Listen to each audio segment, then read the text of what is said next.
cikgu akan tunjukkan bentuk graf bagi sin, cos dan juga tan. Untuk sin X, bentuknya adalah seperti gelombang bermula dengan kosong, dia naik sampai 1, maksimum ialah 1, okey, pergi lagi ke kosong ketika koordinatnya adalah 180, kemudian minimum negatif 1 ketika sudutnya adalah 270, dan ke kosong balik ketika sudutnya adalah 360. So ini adalah graf sin X. Untuk graf cos X, so ini adalah graf cos X, dia bermula dengan 1 kalau sin bermula dengan kosong.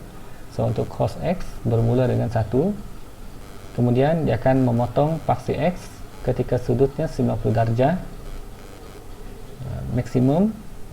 minimum ketika sudutnya 180, minimum ketika sudutnya 270, dan maksimum balik adalah ketika koordinatnya 360 ketika sudutnya 360. So ini adalah graf bagi cos X.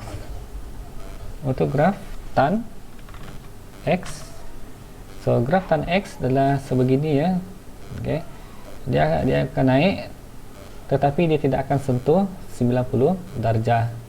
So kalau cikgu view ketiga-tiganya, so ini adalah bentuk bagi ketiga-tiga jenis graf, iaitu sin, cos dengan tan.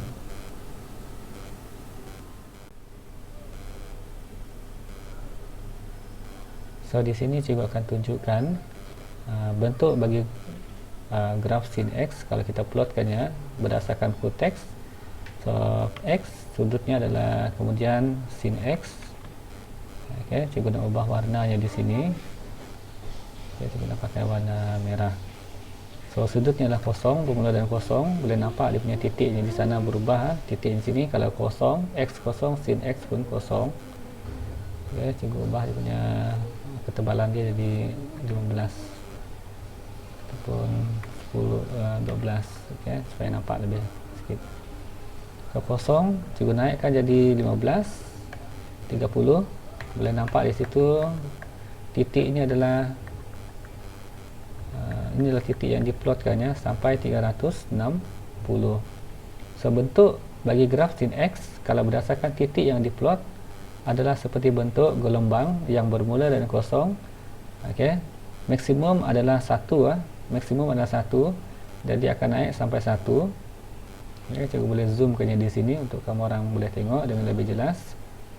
Maksimum adalah 1 ketika sudutnya adalah 90 darjah. Kemudian dia balik kepada kosong ketika dia adalah 180. Kemudian minimum negatif 1 ketika sudut 270. Ini kalau cikgu nak showkan dia punya line. Sorry. Ini ya. Okey, ini adalah garisan yang terhasil. So daripada kosong mula sampailah 360. So kita tengok di sini sampai 360 saja. Kalau diikutkan sini dia adalah melebihi 360, tapi kita fokus daripada kosong sampai 360. So ini adalah bentuk bagi graf graf sin X. Okey, graf sin X. Kalau cikgu tambah, ini adalah untuk graf cos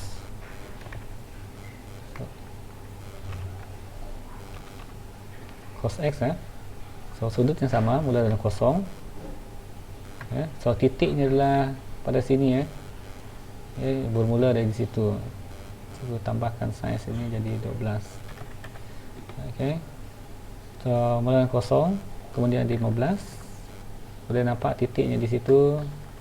Okey, so dia adalah melengkung bermula dengan 1 sampailah 360. Kalau kita tengok di sini untuk graf cos X, sudut kosong dia adalah maksimum.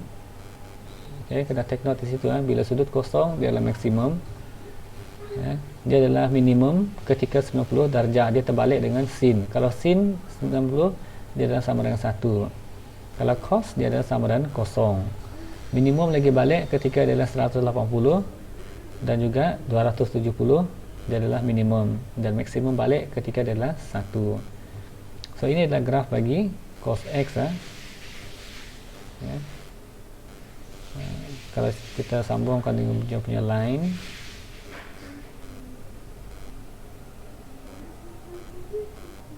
cuba pakai line hijau. So inilah graf bagi cos kalau kita sambungkan titik ke titik. Kemudian ini adalah graf sin, berwarna brown di sana. So inilah graf sin dengan cos. Sekarang ni cikgu nak plot graf bagi tan pula. X tan X mula dari kosong. Masih sama, titik di sini 12, juga nak pakai berwarna purple. Kemudian kita naikkan dari 15, dan bila kita plotkannya, dia adalah 45 adalah 1, kemudian 60 adalah naik, tetapi ketika di 90 dia akan menjadi undefined. Undefined. So kita continuekannya, dia muncul dari bawah, kemudian dia naik, kemudian hilang, itu adalah undefined, kemudian muncul dari bawah balik, dia naik. So kalau cikgu tengok ini,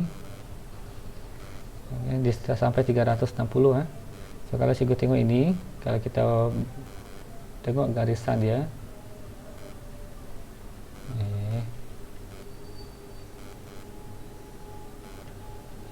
so bentuknya macam ni So maksudnya di sini graf ini, kalau kita tengok di sini undefined, tidak tertaklif.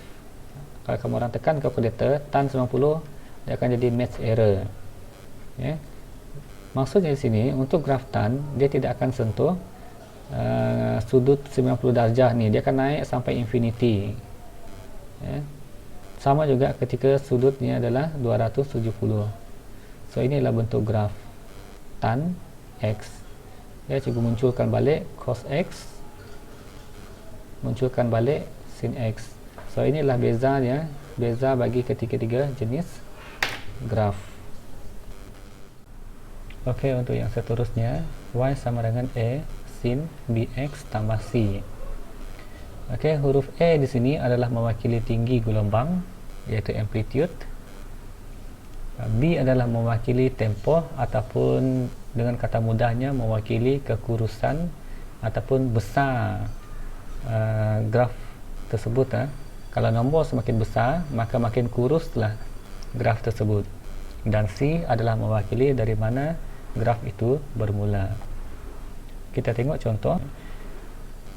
Kalau cikgu bagi satu jenis graf, iaitu sin X. Kalau cikgu tambah lagi nombor di depannya, so ini adalah mewakili satu sin X. Sin, contohnya 2 sin X. Kita nampak di sini dia semakin tinggi. Gelombangnya adalah semakin tinggi, dan tingginya lah, maksimumnya adalah sampai nombor 2. Kalau cikgu tambah 3 sin X, dia makin tinggi lagi. So itulah maksudnya A itu adalah mewakili amplitude ataupun mewakili tinggi gelombang. Sama juga case-nya kalau dia adalah cos. Cos. Kalau cikgu di sini padamkan cikgu 1 cos X. Kemudian 2 cos X. Sama juga tingginya makin bertambah. 3 cos X, lagi makin tinggi bentuk gelombangnya. So ini adalah cos X. Kalau kita ubah dia punya nilai A di depan dia. Macam mana pula dengan tan? 1 tan X. Apa lagi? Apa jadi kalau kita tambahkannya 2 tan X Dia nampak di sana dia semakin naik, semakin naik. 3 tan X lagilah makin naik. Okay. So ini adalah perbezaannya kalau kita ubah nilai A. Maksudnya di sini adalah tinggi gelombang itu semakin bertambah. Ini adalah untuk cos, situasi cos. Ini adalah untuk situasi sin. Tengok dia punya tinggi gelombang semakin bertambah. Okay. So itu adalah kalau kita ubah A. Macam mana pula kalau kita ubah B? Okay. Contohnya adalah sin X. So seperti biasa, sin X ini yang asal. Sin 2X, kita tengok dia semakin rapat. Dia semakin rapat, maksudnya tempoh dia semakin kecil. Sin 3X lagi dah makin rapat. Itu yang cikgu beritahu tadi. Nilai B itu adalah mewakili kekurusan ataupun kegemukan suatu gelombang. Tambah lagi sin 4X lagilah makin rapat. Cikgu bandingkan di situ. Bandingkan antara sin X dan juga sin 4X. Jadi dia adalah semakin rapat. Okay. Macam mana pula dengan cos? Okay, kita tengok cos X. Okay. Kalau kita tambah lagi menjadi cos 2X, lagilah makin rapat. Tapi ketinggiannya tetap sama kerana A nya adalah sama. Cos 3X, cos 4X. Kalau cikgu bandingkan antara cos X yang asal dengan cos 4X, boleh nampak situ yang berwarna purple dengan berwarna biru. Yang warna purple dan juga berwarna biru. So yang berwarna biru ni dalam 4X, jadi dia semakin rapat. Jarak di antara gelombang tu makin rapat. Macam mana pula dengan kalau kita tengok tan X, tan X adalah yang asal. Okey. Bentuknya macam ni. Kita tambah tan 2X, makinlah rapat. Okey. Tan 3X lagilah makin rapat, warna hitam. Lagi tan 4X. So kalau cikgu bandingkan antara tan X yang asal dengan tan 4X, kita tengok dia adalah semakin rapat. Okey, yang berwarna brown ini dia semakin rapat. So itu adalah perbezaan apabila nilai B itu berubah, dia akan menjadi semakin rapat. Kalau nilainya semakin bertambah, dia semakin rapat. Kalau nilainya semakin kecil, dia semakin jauh. Okay, sebagai contohnya, tan X adalah yang asal. Kalau cikgu letak tan 0.5X, dia lagi bertambah jauh. Okay. Kalau cikgu letak tan 0.2X, lagilah makin jauh. Cikgu tukar warna dia, warna oranye. Okay. Kalau kita bandingkan tan X dengan tan 0.2X, bezanya adalah semakin jauh. So kalau nilai B itu berkurang, maka jaraknya semakin jauh. So itu adalah hubungan B dalam graf sin, cos dengan tan. Macam mana pula dengan nilai C? Nilai C tadi adalah mewakili dari mana ia bermula. So contohnya sin X tambah 1. Kita tengok yang asal dulu, sin X. So sin X bermula dengan kosong. Okay, sin X bermula dengan kosong. Kalau cikgu tambah sin X tambah 1, dia akan naik bermula dengan 1 di sini. Okay, dia akan naik bermula dengan 1. Kalau cikgu letak sin X tambah 2, dia akan bermula dengan nombor 2. Kalau cikgu bandingkan sin X yang asal dengan sin X tambah 2, kita tengok di sana dia bermula dengan kosong. Kalau sin X tambah 2, dia bermula dengan nombor 2. Okey, so ini adalah graf bagi sin X tambah C. Macam mana pula dengan cos X adalah graf yang asal. Okey, kerana sekarang ini cos X sudah bermula dengan 1, kalau kita letak cos X tambah 1, dia akan menjadi 2. Okay, dia akan naik 1 lah daripada yang asal. Okay, dan dia bukan bermula dengan 1 kerana yang asal ni sudah bermula dengan 1. Jadi kalau kita letak tambah dengan 1, dia akan jadi 2. Cos X tambah 2, dia akan jadi 3. So bermula dengan 3. Okay, so maksudnya di sini C adalah membawa maksud dari mana dia bermula. Okay, dari mana dia bermula. Okay, so itu adalah cos. Macam mana pula dengan tan? Tan X yang asal. Okay, kalau cikgu tambah tan X tambah 1, dia akan mula dengan 1. Tan X tambah 2, of course kamu orang boleh agak, dia akan bermula dengan nombor 2. Dan seterusnya kalau dia lah tan X tambah 3. Okay, so kalau kita bandingkan tan X yang asal dengan tan X tambah 3, so boleh nampaklah perbezaan di situ. Okay, kalau tan X mula dengan 0, tan X tambah 3 bermula dengan nombor 3. Okay, so ini adalah contohnya, contoh hubungan antara A, B, C bagi graf sin, cos dan juga tan. Ya, cikgu bagi contoh. Kalau kita ada graf 2 sin 2x tambah 2. So bila diberi graf macam ini, kamu orang boleh imagine, cikgu harap kamu orang boleh imagine graf gelombang ini akan membesar 2 kali ganda. Okay, dan dia akan menjadi rapat 2 kali ganda dan bermula dengan nombor 2 pada paksi Y. Ni bermula dengan paksi nombor 2. Okey, ini kalau kita bandingkan dengan yang asal iaitu sin X. Sin X adalah bermula dengan 0.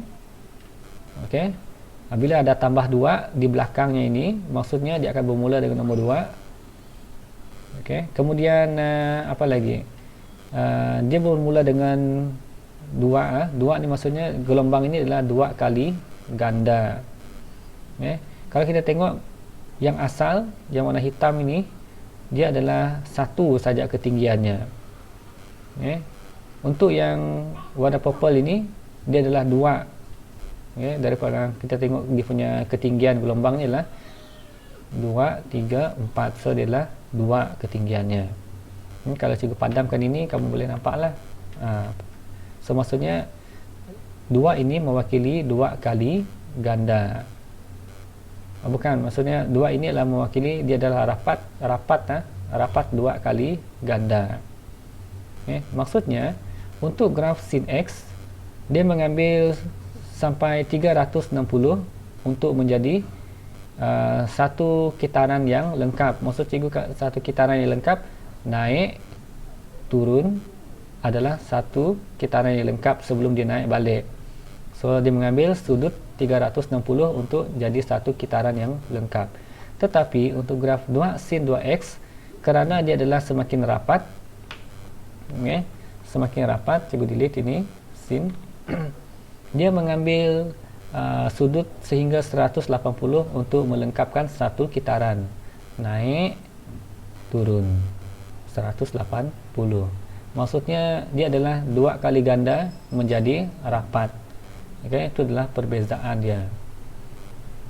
So cikgu harap apabila diberi nilai A, B dengan C, kamu orang dah boleh imagine macam mana bentuk graf yang dilukis tu.